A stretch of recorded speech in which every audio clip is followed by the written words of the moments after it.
Have you ever wondered what happens when everything suddenly stops? No lights, no phones, no rescue coming, just you, and the terrifying truth that the things you always believed would save you could be the very reasons you die.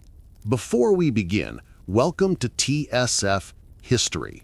Make sure to subscribe and hit that bell icon because the story you're about to hear may one day save your life. This is the true story of how one ordinary man faced the collapse of everything he knew. His name is Alex Parker, 30 years old, living alone on the outskirts of Seattle, a normal American guy who thought survival was just something he watched in movies or video games. But on one ordinary evening, a blinding flash lit up the sky, a sudden burst of light, like lightning without thunder, like the sun exploding for just one heartbeat. Then, total darkness. Phones died instantly, cars refused to start, the internet vanished like smoke. Across the city, every electric heartbeat stopped. Alex stared outside his window. No streetlights, no traffic, no hum of life, just a silent, suffocating darkness. He tried telling himself it was temporary, but as the hours crawled by, reality sunk in. No one was coming to fix this. This wasn't a glitch. It was a collapse. Like millions of Americans, Alex had believed that help would come quickly during a crisis. But history shows otherwise. Hurricane Katrina taught that when a system collapses, emergency services collapse with it. People waited for days. Some died waiting. Alex didn't want to accept that truth yet, but he would. Soon. Morning came. Fear woke up faster than the sun. Alex made the mistake every unprepared person would make. He rushed to the grocery store thinking he could buy safety. Cars were abandoned along the road, stalled and lifeless. When he reached the store, it was already chaos. People sprinting, fighting, screaming at one another. Shelves stripped bare in minutes. When Alex reached for bottled water, a man slammed into him shouting, "Get your own!" That's when he understood something.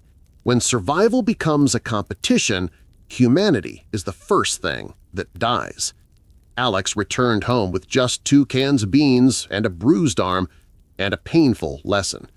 Panic shopping is not a survival plan. Night brought cold and fear. With no heating and no power, Alex lit candles everywhere he could. Fire meant safety, or so he thought.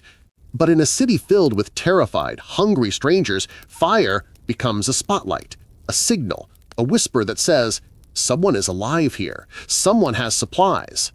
Within minutes, footsteps echoed outside his apartment door. Slow, heavy, listening. He blew out the candles and held his breath. Darkness became his only shield. In a collapsed world, attention is death. Days blurred together. Water ran out. Thirst became torture. Desperate, Alex found a creek near his apartment complex. He scooped up handfuls of water and gulped them down. It felt like life. Instead, it was poison. Parasites, chemicals, bacteria. After disasters, history shows more people die from bad water than anything else. Haiti's earthquake proved that. Hours later, Alex collapsed on the ground, vomiting and shaking. Survival wasn't a movie now. It was a cruel exam, and every wrong answer could kill him. On day 5, fear convinced him to barricade his home. He pushed furniture against doors, nailed windows shut. He believed walls would protect him.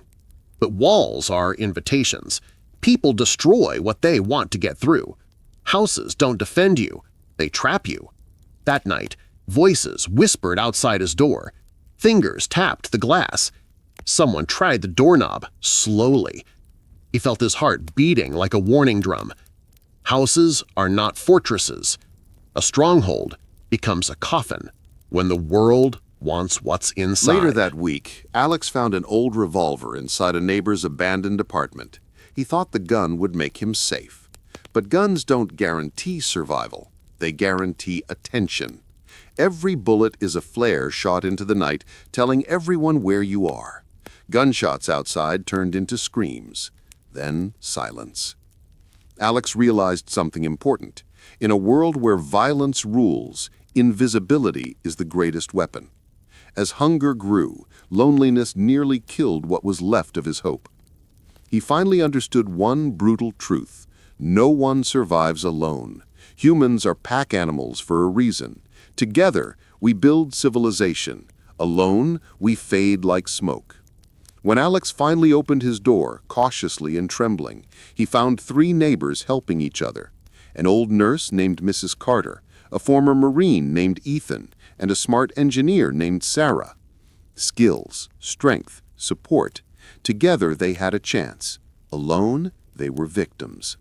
The small group planned a supply run. Alex found wild berries along the route. They looked safe, sweet, tempting. But nature doesn't care if you live. Many berries are deadly, mushrooms too. The wrong choice is a quiet suicide. Within minutes, Alex's mouth burned and his vision blurred. Ethan forced him to spit everything out. Nature can save the wise, but it punishes guesswork with death. The weeks crawled forward. The grid remained dead. The world outside remained dangerous. Every day, Alex learned that the greatest threat wasn't the blackout, it was the lies he once believed. The worst myth of all was simple: it won't happen to me. Every disaster in history was once a normal day. The Roman Empire thought it would last forever. It didn't. Venezuela's blackout plunged millions into starvation. Texas suffered a deadly freeze in 2021, and millions found themselves helpless. Civilization isn't strong. It's fragile, a thin layer of comfort covering a brutal truth. We are never far from chaos.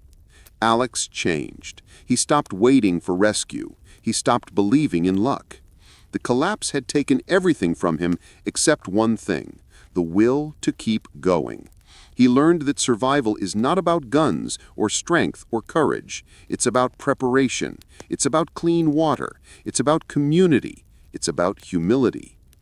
Every myth he believed could have killed him, but every lesson he learned helped him stay alive one more day. And now, I ask you, if the grid fails tonight, what will you do?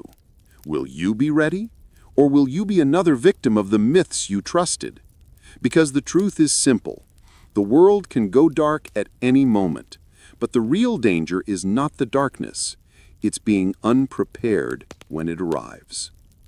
If this story opened your eyes, hit like right now. Comment which survival myth you believed, and make sure to subscribe to TSF History and hit that bell icon so you never miss a story that could save your life one day.